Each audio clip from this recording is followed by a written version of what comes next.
የምትጠብቁት ጌታ በድንገት ወደ እናንተ ይመጣል። አዶኑ ስንት ዓመት እንደጠበቃችሁ፣ ስንት ጊዜ በፊቱ ደጅ እንደጠናችሁ፣ ስንት ዘመን እንደጸለያችሁ፣ በብዙ መቃተት ውስጥ ምን ያህል ጊዜ እንዳለፋችሁ አላውቅም።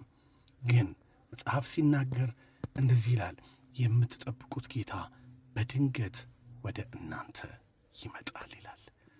ምን ማለት እንደሆነ ገብቷችኋል ወገኖች ሆይ? በሕይወታችን ውስጥ እጅግ ብዙ የምንጠብቃቸው ነገሮች አሉ። በሕይወታችን ውስጥ እጅግ የምንናፍቃቸው ነገሮች አሉ።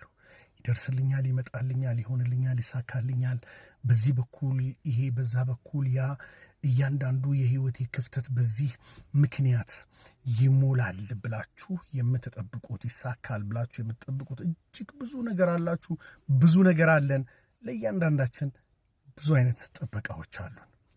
ነገር ግን መጽሐፍ ቅዱስ ሲናገር አያችሁ፣ በለሱን የጠበቀ ፍሬዋን ይበላል፣ ጌታውን የጠበቀ ይከብራል ይላል።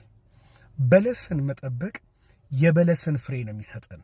በለስ በተጠበቀ ጊዜ ያለውን የመጨረሻውን ነገር ይዞ መጥቶ ፍሬውን ይሰጣል ለጠበቀው ሰው።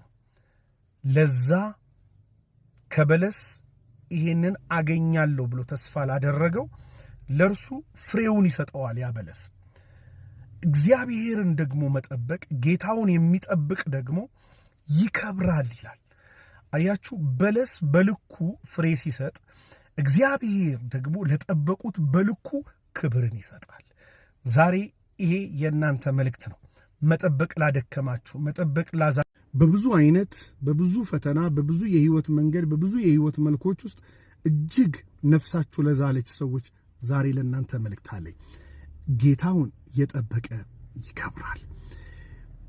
እየቆጠራችሁ አትጠብቁ፣ እያመናችሁ ጠብቁ። ይሄን ያህል ዓመት፣ ይሄን ያህል ጊዜ፣ ይሄን ያህል ዘመን አትበሉ። መጽሐፍ ቅዱስ ሲናገር አያችሁ፣ እግዚአብሔርን በመተማመን የሚጠባበቁ ኃይላቸውን ያድሳሉ ነው የሚለው። እግዚአብሔርን በመቁጠር የሚጠባበቁ አይልም። እግዚአብሔርን በማጉረምረም የሚጠባበቁ አይልም። እግዚአብሔርን በለቅሶ የሚጠባበቁ አይልም።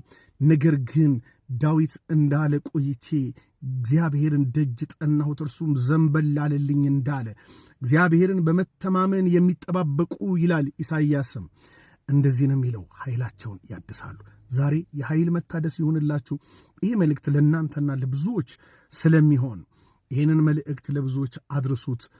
ኮፒ ሊንክ፣ ሼር፣ ዱዌት እያደረጋችሁ ብዙዎችን ባርኩበት። እንደዚሁ ደግሞ ነገ ማለዳ በታድሶ ዓለም አቀፍ ቤተ ክርስቲያን